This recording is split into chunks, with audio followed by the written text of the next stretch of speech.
क्या अपने दोस्त अडानी के बाद अब साहेब अडानी के भतीजे को भी बचाने की कवायद में लग जाएंगे प्रणव अडानी को? और आज की तारीख में राइटर्स ने ऐसा कौन सा बड़ा खुलासा कर दिया? प्रणव अडानी का कौन सा मेल राइटर्स के पास है जिसके बाद कई सवाल उठने लगे? और खबर तो यह भी कि मोदी जी के एक भक्त हैं, खुद को बड़ा एंटरप्रेन्योर समझते हैं और हैं भी, बड़ी बड़ी इन्वेस्टमेंट्स करते हैं, बड़ी बड़ी मीटिंग्स करते हैं और साथ ही साथ निर्मला सीतारमन हो, पीयूष गोयल हो, अश्विनी वैष्णव हो या फिर कि खुद प्रधानमंत्री नरेंद्र मोदी हो, सबके साथ उनकी तस्वीरें रहती हैं। उन एंटरप्रेन्योर्स पे भी सनसनीखेज आरोप लगे हैं। अब गौतम अडानी के भतीजे हों प्रणव अडानी या फिर कि मोदी साहब के वो भक्त हों, दोनों लोगों पर लगे हुए आरोप एक से हैं। आरोप हैं इनसाइडर ट्रेडिंग के, यानी कि देश के आम निवेशकों को धोखा देने की। पूरी खबर जरा विस्तार से आपको समझने की जरूरत है, क्योंकि यह खबर दरअसल आपके पैसों से जुड़ी हुई है। नमस्कार, मैं स्वप्निल और आप द न्यूज लॉन्चर देख रहे हैं। 11 बजे का वक्त हो चला है और 11 बजे का वक्त यानी कि आपकी हमारी मुलाकात का वक्त, 11 आवर का वक्त। आज की तारीख 2 मई की तारीख, और तमाम जगहों पर प्रधानमंत्री मोदी के कुछ बयान चलने लगे। शशि थरूर उसी मंच पे, प्रधानमंत्री मोदी उसी मंच पे, केरल के मुख्यमंत्री पिनरई विजयन उसी मंच पे और गौतम अडानी साहब भी उसी मंच पे। केरल की तस्वीरें, और केरल की उन तस्वीरों में दरअसल गौतम अडानी साहब और प्रधानमंत्री मोदी जी की नजदीकियों की खूब बातें हुई।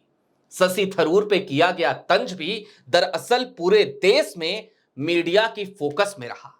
लेकिन जो चीज फोकस में नहीं आया वो दरअसल वो महत्वपूर्ण खबर थी जिसे छिपाने और दबाने की कोशिश की गई। लेकिन ये द न्यूज लॉन्चर है और ये 11th आवर है, जहां पर दिन की खास खबर हम आपको बताते हैं।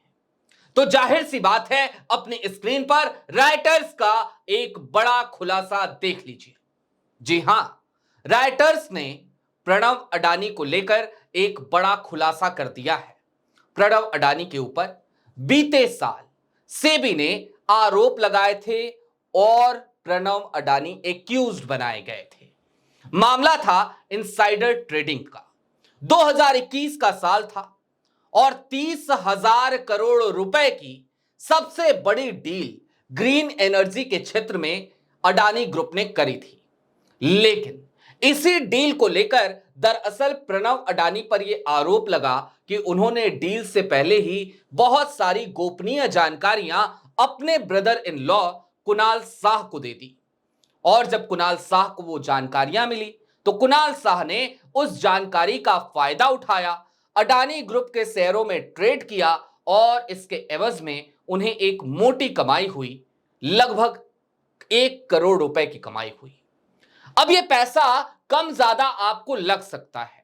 आपको लग सकता है कहां अडानी ग्रुप, कहां 1 करोड़ के आसपास की धनराशि, महज 90 लाख रुपए की धनराशि। लेकिन यह सिर्फ एक केस है, यह समझिए, यह सिर्फ एक केस है और यह मामला है इनसाइडर ट्रेडिंग का।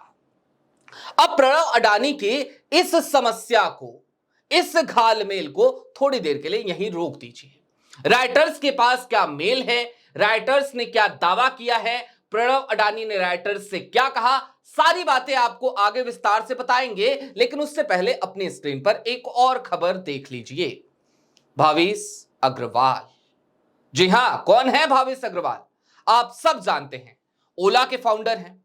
और ओला टू व्हीलर्स जब इन्होंने लॉन्च किया, ओला इलेक्ट्रिकल जब इन्होंने लॉन्च किया, तो किस तरीके से इनकी भद पिटी, किस तरीके से तमाम कस्टमर्स की शिकायतें पहुंची, किस तरीके से जब एक कॉमेडियन कुणाल कामरा ने, एक stand up comedian Kunal Kamra ने इनको कुछ तीखे सवाल किए और खुल करके तमाम इनकी कंपनी द्वारा पीड़ित लोगों के दर्द उन्होंने सोशल मीडिया पर रखा, उनकी आवाज बने, तो उसके बाद भावेश अग्रवाल दरअसल कुणाल कामरा को ही नौकरी का ऑफर करने लगे थे, तंज कसने लगे थे, व्यंग करने लगे थे। जाहिर सी बात है, जब सफलता मिलती है, जब पैर जमीन से उठने लगते हैं, आदमी हवा में उड़ने लगता है, तो फिर यही होता है। इसीलिए कहा जाता है कि जब सफलता मिले तो इंसान को चाहिए अपने पैर जमीन पर रखे। लेकिन भावेश अग्रवाल ये सब नहीं कर पाए, क्योंकि ओला दिन दूनी रात चौगुनी तरक्की कर रहा था और तमाम जगहों से उन्हें बड़े बड़े निवेश मिल रहे थे, बड़े बड़े इन्वेस्टमेंट मिल रहे थे। इन सब के बीच ओला इलेक्ट्रिकल की खामियां उन्होंने नजरअंदाज करी। कहीं भी ओला की गाड़ियों में कहीं आग लग जाती, कहीं ओला की गाड़ियां टूट जाती। ये सब कुछ आम समस्या ओला इलेक्ट्रिकल के साथ थी। लेकिन इसके बाद हुआ क्या? सबसे पहले तो यह हुआ कि केंद्रीय परिवहन मंत्रालय ने ओला को नोटिस भेजा, जांच शुरू करी और अब आज की खबर है कि सेबी भी जांच कर रही है। और सेबी वाली जांच वही जांच है जो प्रणव अडानी जिसके लिए एक्यूज थे, यानी कि इनसाइडर ट्रेडिंग। अब जरा सोचिए, ये तमाम लोग और भावेश अग्रवाल के बारे में अगर आपको सही से समझना हो तो मैं आपको कुछ तस्वीरें भी आपके स्क्रीन पर दिखा देता हूं। प्रधानमंत्री मोदी जी के साथ भावेश अग्रवाल, अश्विनी वैष्णव के साथ भावेश अग्रवाल, पीयूष गोयल के साथ भावेश अग्रवाल, और दिखाना शुरू करूं तो ऐसा कोई भी मंत्री नहीं बचेगा जिसके साथ भावेश अग्रवाल की तस्वीरें ना हो। यहां तक कि मैं जिस जगह से आता हूं, जिस जिले से आता हूं, वो जिला है देवरिया। उस जिले के सांसद है शशांक मणि त्रिपाठी, एक एनजीओ चलाते हैं। उन्होंने भी अभी हालिया दिनों में भावेश अग्रवाल को मेरे जिले में बुलाया था, मेरे गृह जनपद में बुलाया था, देवरिया में बुलाया था। उसकी भी तस्वीरें आपके सामने हैं। यानी कि भावेश अग्रवाल ना सिर्फ दिन दूनी रात चौगुनी तरक्की कर रहे थे, बल्कि सत्ताधारी दल और सत्ता के नजदीक अपनी पैठ जमकर बनाकर बैठे थे। लेकिन आरोप इनसाइडर ट्रेडिंग का, सेबी अब जांच कर रही है। अब सवाल यहां से कुछ दूसरा है। प्रणव अडानी वाले मामले पर फिर से आ जाइए। प्रणव अडानी से राइटर्स ने सीधे तौर पे पूछा, जब उसके हाथ में दस्तावेज लगे, उसने पूछा कि आपके ऊपर इनसाइडर ट्रेडिंग के आरोप लगे हैं, आपके ऊपर आरोप ये लगे हैं कि आपने इनसाइडर ट्रेडिंग करी, आपने गोपनीय जानकारी लीक करी, किसी और को नहीं, अपने परिवार के लोगों को लीक करी। आपकी कॉल रिकॉर्डिंग्स और ट्रेडिंग के पैटर्न को देखने से ये सारी बातें साफ साफ पता चलती हैं, आपके कॉल डिटेल्स को खंगालने के बाद। प्रणव अडानी जाहिर सी बात है मुश्किल में फंस गए।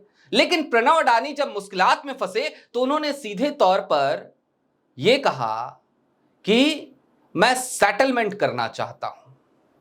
और राइटर्स को जो उन्होंने जवाब भेजा, वो जवाब बहुत सारे संदेह खड़े करता है। राइटर्स के मुताबिक दरअसल सीधे तौर पर प्रणव अडानी की तरफ से जो मेल आया, उस मेल में प्रणव ने कहा कि मैं इस बहस में नहीं पड़ना चाहता कि आरोप सही है या गलत है, मैं इधर जाना ही नहीं चाहता, मैं इसके बिना सेटलमेंट करना चाहता हूं सेबी के साथ। अब जरा सोचिए कि सेटलमेंट कौन करता है, कौन दबता है, कौन समझौता करता है, कौन कॉम्प्रोमाइज करता है, कौन डरता है? जाहिर सी बात है वही जो गलती करता है। तो यदि गलती हुई ही नहीं तो फिर काहे का सेटलमेंट भैया? आपको तो चाहिए था आप सेबी से कह देते, आओ जी जांच कर लो। लेकिन नहीं, अडानी साहब के भतीजे ने कहा हम सेटलमेंट करना चाहते हैं। साहब के साथ आज अडानी जी थे। अडानी और साहब का रिश्ता बड़ा पुराना रिश्ता है। तमाम कहानियां इधर उधर फिजाओं में घूमती रहती हैं और इन सब के बीच ये खबर आई। राइटर्स ने एक बड़ा खुलासा कर दिया।